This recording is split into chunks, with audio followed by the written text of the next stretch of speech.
দক্ষিণবঙ্গের ৭টি গুরুত্বপূর্ণ জেলা দক্ষিণ চব্বিশ পরগনা, নদিয়া, হুগলি, হাওড়া, কলকাতা, পুরুলিয়া এবং বাঁকুড়া। মোট ১১৪টি আসনে ডেটা কি বলছে, কার দিকে ঝুঁকছে খেলা ২০২৬? নমস্কার, সালাম। আমি মোস্তাফিজুর রহমান, একজন পলিটিক্যাল স্ট্র্যাটেজিস্ট। ২০২১ বিধানসভা ফলাফল, ২০২৪ লোকসভা ট্রেন্ড, এসআইআর প্রায় যে আন্ডার অ্যাডজুডিকেশনের মাধ্যমে ২৭ লক্ষ ভোটার বাদ এবং সাম্প্রতিক রাজনৈতিক ইস্যু, এই ৪টি বড় ডেটা একসাথে বিশ্লেষণ করলে একটি পরিষ্কার চিত্র উঠে আসে। এটা কোনো প্রেডিকশন নয়, বরং সম্পূর্ণ ডেটা ড্রিভেন প্রবাবিলিটি প্রজেকশন, যেখানে লাস্ট মিনিট সুইং সব কিছু বদলে দিতে পারে। আপনি কি জানেন ২০২৬ এর নির্বাচন আর ওয়েব ইলেকশন না, এটা এখন পুরোপুরি ডেটা মাইক্রো ম্যানেজমেন্ট ইলেকশন। আর আজ আমি দেখাবো দক্ষিণবঙ্গের 7টি জেলার আসল চিত্র ডেটার ভিত্তিতে। ওকে, তো আশা করছি সম্পূর্ণ জিনিস আপনি স্পষ্ট ক্রিস্টাল ক্লিয়ার বুঝতে পারবেন। আপনাদের যদি ভালো লাগে তো অন্যান্য যে এই 7টি জেলা সম্পূর্ণ সবাইকে শেয়ার করবেন, এবং আপনাদেরও মত যদি থাকে আপনারা অবশ্যই কমেন্টে শেয়ার করবেন। ওকে, এই 7টি জেলায় টোটাল আসন সংখ্যা রয়েছে ১১৪টি। আমাদের এই প্রজেকশনে আমি যদি বলি ২০২৬-এ, তার আগে আমি আপনাদেরকে জানিয়ে দিই ২০২১-এ ফলাফল কী হয়েছিল। এই ১১৪টি আসনে টিএমসি পেয়েছিল 86টি আসন, এবং বিজেপি পেয়েছিল ২৭টি আসন, এবং তার সঙ্গে সঙ্গে আইএসএফ এবং আদার্স সেখানে একটি আসন তারা পেয়েছিল। ওকে, আমাদের যদি প্রজেকশনে যদি বলি ২০২৬-এ টিএমসি পেতে পারে ৭৬ থেকে ৯৫টি আসন, বিজেপি পেতে পারে ২২টি থেকে ৪০টি আসন, এবং আদার্স পেতে পারে ১ থেকে ৪টি আসন। মানে পরিষ্কার, সাউথ বেঙ্গল এখনও টিএমসির দিকে টিল্ট করেছে, কিন্তু পুরো সেফ না। ওকে, চলুন দেখি দক্ষিণ চব্বিশ পরগনার ৩১টি আসন কি বলছে। ওকে, আমাদের প্রজেকশনে ৩১টি আসনের মধ্যে দক্ষিণ চব্বিশ পরগনা টিএমসি পেতে পারে ২৭ থেকে ৩০টি আসন। ৩১টা আসনের মধ্যে বিজেপি বা আইএসএফ এখানে বা আদার্স পেতে পারে ১ থেকে ৪টি আসন। আমি যদি বলি যেটা কি সিট, যেটা ফ্রি হওয়ার সম্ভাবনা, রিস্ক সিট যেখানে ফাইট রয়েছে, সেটা হচ্ছে ভাঙড়। যেমন আপনার ভাঙড়ে সেখানে আইএসএফের স্ট্রং হোল্ড রয়েছে, ক্যানিং ইস্ট, ইন্টারনাল কনফ্লিক্ট রয়েছে, এবং আপনার মেটিয়া ব্রুজ, তাই না? আর এসআইআর ইম্প্যাক্ট এখানে হাইলি ইম্প্যাক্ট ফেলেছে, কিন্তু স্টিল সেফ জোন কিন্তু এটা। ওকে, দেখা যাক এটা কেন, এই ফলটা কেন আমরা প্রিডিকশনস আমরা করলাম, কিন্তু আমি এখানে বলে দিই প্রজেকশন করলাম কেন। যে এখানে যদি ২০২১-এ আপনি যদি দৃষ্টিপাত যদি রাখেন, তো আপনি দেখতে পাবেন যে টিএমসি ২০২১-এ ৩১টার মধ্যে ৩০টি আসন পায়, এবং আইএসএফ সেখানে একটি আসন পায়।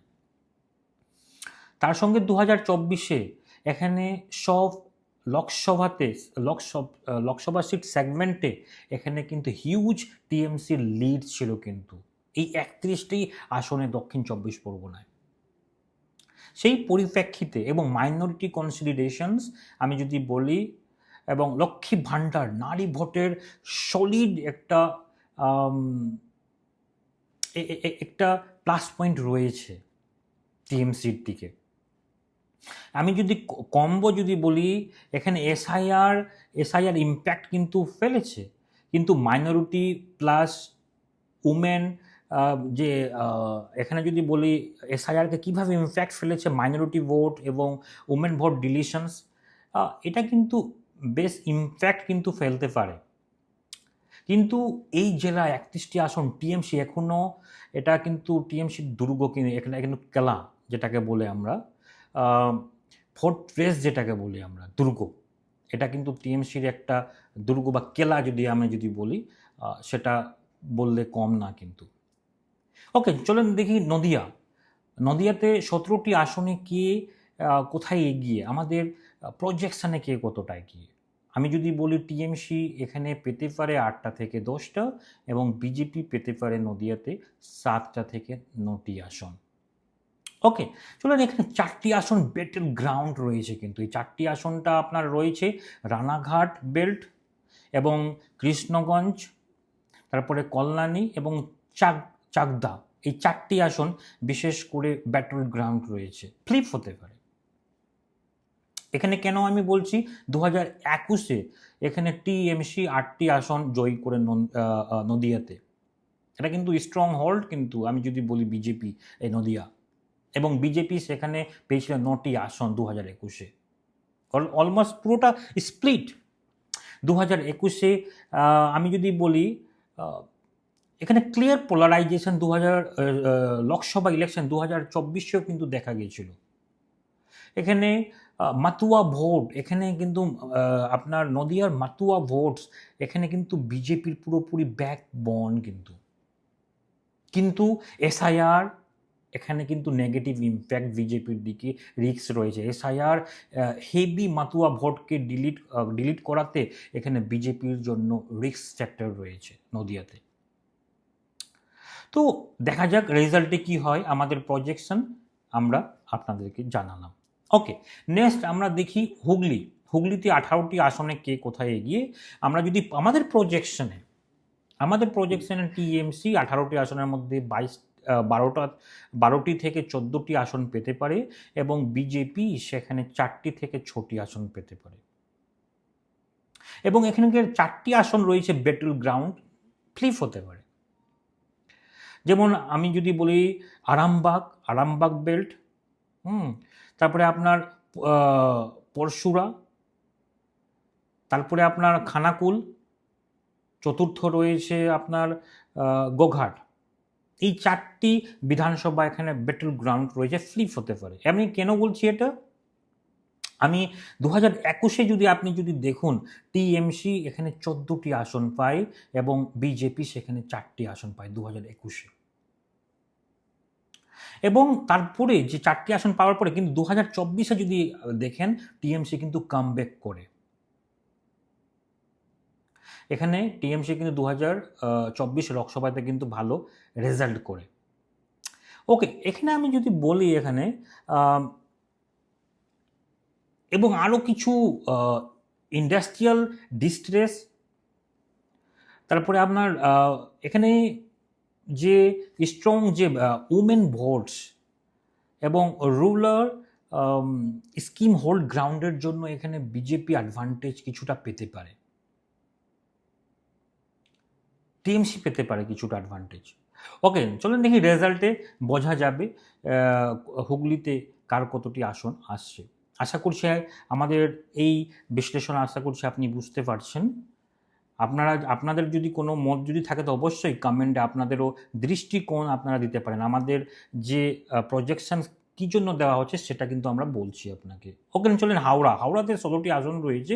প্রজেকশনে যদি বলি টিএমসি 13টি থেকে 15টি আসন পেতে পারে এবং বিজেপি সেখানে 1টি থেকে 3টি আসন পেতে পারে। রিস্ক সিট দুটো রয়েছে এখানে, বালি এবং হাওড়া উত্তর। ওকে, এখানে আমি 2021-এ যদি পরিপ্রেক্ষিতে বলি, টিএমসি এখানে সুইপ 16টি আসন পেয়েছিল এবং 2024 লোকসভাতেও টিএমসির এখানে স্ট্রং হোল্ড ছিল। এই স্ট্রং হোল্ড হওয়ার কারণটা কি, বিশেষ করে ওয়েলফেয়ার এবং অর্গানাইজেশন এখানে সেখানকার টিএমসির হাওড়াতে কিন্তু স্ট্রং রয়েছে।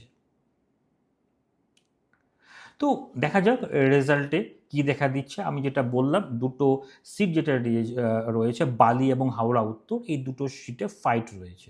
ওকে, চলেন দেখি কলকাতাতে 11টা সিটে কোন দিকে কি ঝুঁকি রয়েছে। দেখুন আমাদের প্রজেকশনে যদি বলি, টিএমসি 9টি থেকে 11টি আসন পেতে পারে। বিজেপি সেখানে 0-2 দুটি পেতে পারে। রিক্স সিট, দুটো সিট যে হতে পারে, ফ্লিপ হতে পারে। এখানে যদি আমি বলি জোড়াসাঁকো এবং এখানে আমি কেন বলছি, এখানে পুরো জোড়াসাঁকোটাই এটা রয়েছে, এবং ভবানীপুর হাই প্রোফাইল ফাইট কিন্তু এটা কিন্তু ইন্টারেস্টিং। 11টার মধ্যে দুটো সিট জোড়াসাঁকো এবং ভবানীপুরেও, আমি ভবানীপুর নিয়ে কিন্তু আবার একটা সুন্দর ভিডিও করব, মানে কেমন কি রয়েছে ভবানীপুর নিয়ে, কারণ যেটা পুরোপুরি হাই প্রোফাইল ফাইট ওখানে চলছে। সুতরাং কে এগিয়ে থাকবে তার উপরে পুরো আলাদা একটা ভিডিও করব। কিন্তু এই দুটি সিট জোড়াসাঁকো এবং ভবানীপুর দুটো কিন্তু রিক্স সিট, সেখানে ফাইট হাড্ডাহাড্ডি লড়াই আছে। ওকে, চলেন দেখি এখানে হোয়াইট আমি কেন বলছি, কারণ যে টিএমসি এখানে 11টি ক্লিন সুইপ কিন্তু 2021-এ পেয়েছিলেন, এবং লোকসভাতেও 2024-এও সেখানে স্ট্রং হোল্ড। কিন্তু আরজিকর ইস্যুটা এখানে আরবান অ্যাঙ্গার্স রয়েছে। তো এখানে এই জিনিসটা, আরজিকর ইস্যুটা এখানে আরবান অ্যাঙ্গারের জন্য কিছুটা দেখা যাক রেজাল্টে কি হয়, এবং তাই সেই ব্যাপারটা আপনারা রেজাল্টেই বুঝতে পারবেন। দুটো সিট রয়েছে, সেটা আমরা রেজাল্টে বোঝা যাবে। ওকে, চলেন দেখি পুরুলিয়াতে 9টি সিট রয়েছে। 9টি সিটের মধ্যে প্রজেকশন সিট রয়েছে। বিজেপি পেতে পারে 5টি থেকে 7টি আসন, এবং টিএমসি পেতে পারে 2টি থেকে 4টি আসন। এবং ব্যাটল গ্রাউন্ড যদি বলি, হ্যাঁ, 3টে সিট রয়েছে এখানে, গুরুত্বপূর্ণ সিট, সেটা হাড্ডাহাড্ডি লড়াই হতে পারে। বলরামপুর, তারপরে দ্বিতীয় নম্বরটা হচ্ছে কাশীপুর, তৃতীয় হচ্ছে আপনার মানবাজার, তাই না? এই 3টি সিট ফ্লিপ হওয়ার সম্ভাবনা, এখানে টাইট ফাইট রয়েছে। এখানে আমি কেন বলছি, 2021-এ বিজেপি সেখানে 6টি আসন পায়, এবং টিএমসি সেখানে 3টি। এখানে ডমিনেন্স পুরুলিয়াতে পুরোপুরি বিজেপির, এবং বিজেপি 2000 লোকসভা এখানে উইনিং হয়, কিন্তু টিএমসিও এখানে কিন্তু ভালো গেইন করে। তারপরে আপনার বাঁকুড়াতে চলে আসি, আশা করছি বুঝতে পেরেছেন। বাঁকুড়ার 12টি সিট কি বলছে, 12টি সিটের প্রজেকশন যদি বলি, বাঁকুড়াতে বিজেপি, আমাদের প্রজেকশনে বিজেপি পেতে পারে 5টি থেকে 7টি আসন, এবং টিএমসিও পেতে পারে 5টি থেকে 7টি আসন। এবং ব্যাটল গ্রাউন্ড রয়েছে 3টি আসন, বিষ্ণুপুর, তারপরে আপনার কতুলপুর, তৃতীয় নম্বর হচ্ছে সোনামুখী। এই 3টি সিট ব্যাটল গ্রাউন্ড রয়েছে। আমি কেন বলছি, 2021-এ এখানে বিজেপি 8টি আসন জয়ী হয়েছিলেন, এবং টিএমসি 4টি আসন জয়ী হয়েছিলেন। কিন্তু 2024-এ স্ট্রংভাবে বিজেপি, কিন্তু টিএমসি ওখানে কামব্যাক করে। এখানে ট্রাই প্লাস উমেন শিফট, এখানে কিন্তু ভোট ফ্লিপ হতে পারে। তো বাঁকুড়াতে দেখা যাক 2026-এ কি হতে পারে, রেজাল্টে আমাদের 4 মেতে বোঝা যাবে। ওকে, এখানে আমি যদি বলি big micro factor, game changers এখানে কি হতে পারে। এই যে এসআইআর, আমি একটু আগেই বললাম যে 27 লাখ যে ডিলিশন আন্ডার অ্যাডজুডিকেশনের মাধ্যমে, যেখানে আপনার 61% উমেন এফেক্ট, যেটাকে টিএমসিকে রিস্ক এখানে ফেলতে পারে। কিন্তু টিএমসির এখানে সিম্প্যাথি গেনও হতে পারে, এটা একটা প্লাস পয়েন্ট রয়েছে। সিম্প্যাথির জন্য এসআইআর উল্টো ভোটও যেতে পারে, বিজেপির অ্যাগেনস্টেও যেতে পারে, দুটোই সিচুয়েশন থাকতে পারে। এবং এখানে হিন্দু প্লাস এসটি ডিলিশনে, জঙ্গলমহলে, যেটা আমি আপনাকে বলি, ডিলিশনে এখানে বিজেপি ন্যারেটিভ তো বুস্ট রয়েছে, কিন্তু যে মাইনরিটি, যেগুলো এসটি কমিউনিটি যে ডিলিশন হয়েছে, এখানে কিছু নেগেটিভ বিজেপির হতে পারে, রিস্ক হতে পারে। ওকে, তো সরাসরি আমি এটাই বুঝিয়ে দিতে পারছি এখানে, তবুও এসআইআর প্রক্রিয়ার জন্য বিজেপি কিন্তু স্ট্রং হোল্ড করতে পারে। তারা 2021 থেকে ভালো। এই 27 লক্ষ ডিলিশনের উপরে ভিত্তি করে আমি যদি বলি, তাদের ভোট, তাদের সিট, আসন সংখ্যা বাড়তে পারে। ওকে, এখানে যদি আমি ওমেন ভোটস মানে মানে ইম্প্যাক্ট, মোস্ট ইম্পর্টেন্স যদি বলি আমাদের 2026-এ, যেমন লক্ষ্মী ভাণ্ডার, সাইলেন্স ওয়েভ রয়েছে কিন্তু। এটা কিন্তু একটা ভালো পজিটিভ ইম্প্যাক্ট বিজেপির টিএমসির দিকে দেখা দিচ্ছে। এবং ইভেন অ্যান্টি ইনকামবেন্সি এরিয়াতে এখানে কিন্তু উমেন ভোটার স্ট্যাবিলিটি কিন্তু পুরোপুরি স্টেবিলাইজ রয়েছে আপনার টিএমসির দিকে। তো রেজাল্টে বোঝা যাবে অবশ্যই সেটা কিন্তু এই ফ্যাক্টরগুলো টুইনিং ফ্যাক্টর, যেটা সিটকে ফ্লিপ করে দেওয়া যেতে পারে এখানে। ওকে, অপোজিশন ভোট এখানে টিএমসিরও সিট বাড়তে পারে, কারণ যে অপোজিশন ভোটকে স্প্লিট করার জন্য বিজেপি, আপনার লেফট এবং আইএসএফ, এই যে ভোট যে স্প্লিট হয়েছে, ডাইরেক্ট বেনিফিট এখানে টিএমসি পাচ্ছে। এবং লোকাল ভার্সাস আপনার লোকাল বনাম ন্যাশনাল ন্যারেটিভ এর মাধ্যমে বিজেপি যেমন ওনারা সিএএ কারাপশনের ইস্যু নিয়ে ফাইট করছে, তৃতীয় নম্বর টিএমসি ওয়েলফেয়ার, আইডেন্টিটি প্রোটেকশনের উপরে কিন্তু তারা কাজ করছে, তাই না? তো সাউথ বেঙ্গল ভোটার্স টোটালি এটা কিন্তু নর্থ বেঙ্গলের মতো না। এটা টোটালি যেমন আমাদের সাউথ বেঙ্গল এবং নর্থ বেঙ্গল যেভাবে রয়েছে, সেম কন্ডিশন আমাদের নর্থ ইন্ডিয়া এবং সাউথ ইন্ডিয়া আপনি যদি তুলনামূলক করতে পারেন সেখানে সেইভাবে।